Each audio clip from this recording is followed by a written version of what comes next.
All right. So in this live stream, I'm pretty much just testing out this live stream feature. Um, I don't know. So in my opinion, there's a few tiers of content on YouTube. There's really big budget blockbuster type of production, and then there's lazy production. Lazy production is you just react to some content and then people watch you reacting to content, which is, if you ask me, that's like peak post dystopian future. Like, you don't even make the content, you're like just sitting there watching someone watch your content. That's so stupid, in my opinion. But these bastards are making so much, getting so much views. So I'm like, man, can't beat them, join them. So all right, screw it. Let's talk. Let's talk about stuff that I'm really into. So, in my opinion, books are better than computers as far as a way for you to jot down your ideas and really have a, like, I feel like writing is better than typing, right? As far as writing, I feel like it's more intuitive.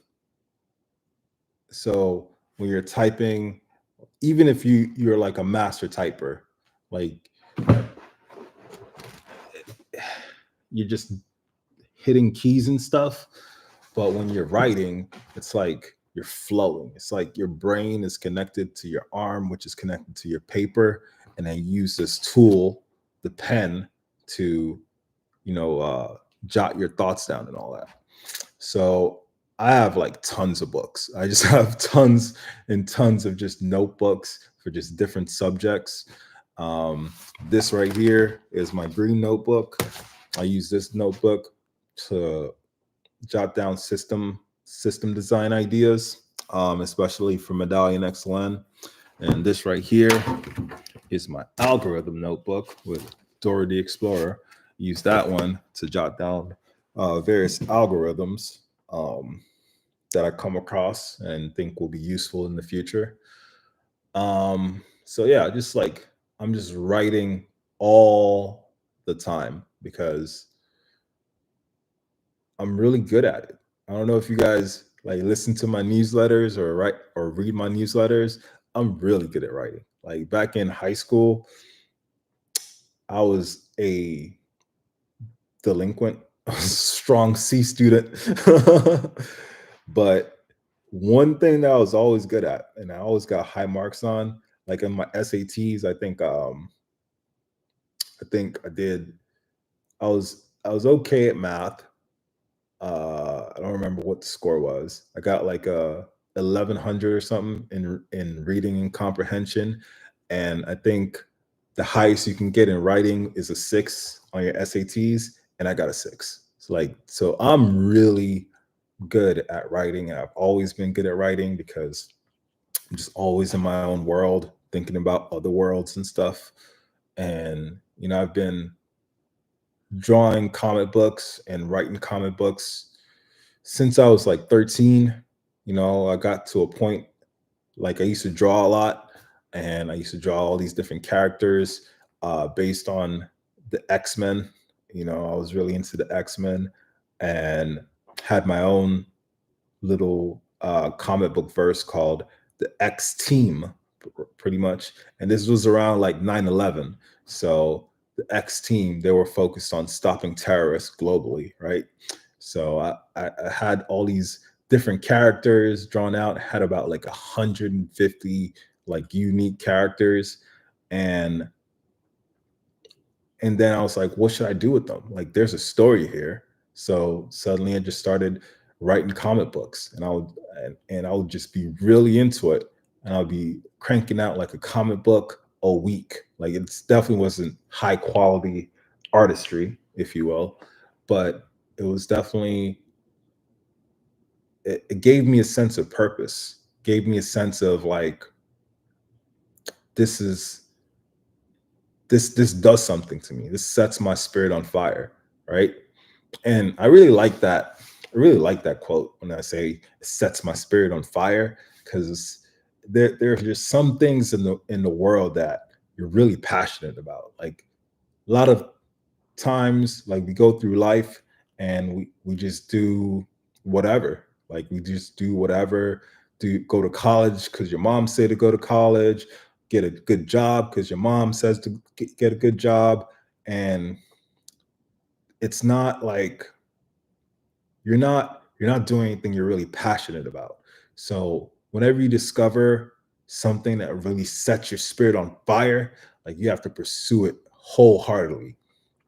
So and you know it sets your spirit on fire because that's all you think about, that's all you want to do, that's all you like orient your life towards. So yeah, drawing comic books and writing scripts for comic books, like it just did something to my brain where you know it really helps you to think really creatively, because there's always going to be some sort of problem that your character would need to overcome, and you can overcome it. There's definitely levels of overcoming. There's the simple solution, which is what when they say like a MacGuffin, like some sort of tool that just magically solves your problem. And then there's more hard solutions where it's like, maybe your character in this particular scenario, maybe they don't they don't win this particular battle. Maybe they get captured, but getting captured leads to a more significant story development. Or maybe they win this particular battle, but a consequence of that was, you know, their town got blown up by drones or some shit. So it's just drawing comic books, like especially at an early age, really helped shape my mind to understand like there's different levels of problem solving, and there's the easy solution is never the most fun. Like if you really want to have fun like drawing comic books, then the easy solution, I mean, you got to do some hard solutions. Like there's character growth, right? There's character growth. And in order, so this is the way I think about comic books, right? So when I'm drawing a comic book, I draw a comic book from the perspective of of the reader's eyes, which is probably obvious. Probably most people do that. But you have to think that this reader is picturing this main character as himself. So since he's doing that, whatever experiences this character in the comic book is going to go through, the reader is always also, since their imagination is attached to what you're putting in, this reader's also going to put themselves in from that perspective. So you have to start low, right? You have to start with the hero's journey. So the characters I like to draw and tell stories about, they usually start zero. They usually start at nothing, right? Like I have this one comic book called Whisper, and that comic book is like the main character works at 7-Eleven. He hates his job. His boss thinks he's stealing all the time, and he has to go to school, and he also has a girlfriend who's a nurse, right? Who's doing way better than him. So he's pretty much at the bottom of the totem pole in this entire story. And so suddenly, this lady who is like an international drug dealer, like a Griselda Blanco type of lady, she's being chased by some secret agents. And this guy, he's a Captain Sabaho. So the first thing he does is he like tries to protect her or whatever. So he gets caught up in this like international spy fantasy, and he has no idea that this lady, she's connected. Like she's the top of the totem pole, right? So, you know, somehow he's driving her like away from this bunch of like Secret Service SUVs, and they're all driving, they're all trying to take her out. And he's driving. He has no idea that he just got caught up in this like international spy fantasy. And suddenly she like people come to rescue her, but it's like Apache helicopters and stuff, and they're shooting down all the SUVs, and like she just gets out and goes into the Apache helicopter, and she's like, "You better come with me, otherwise they're gonna kill you." And he's like, "Oh, okay." It's like, "Oh, okay." So he's like in super over his head. And that's the type of stories I like. I don't want to tell the whole story because I want to make that into a movie at some point. But he's like super in that over his head.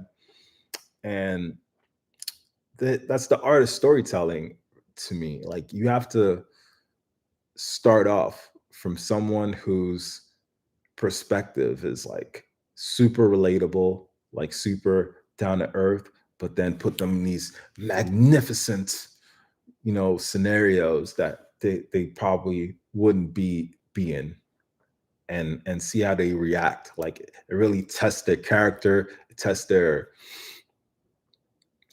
really gives them a sense of groundedness. You know what I mean?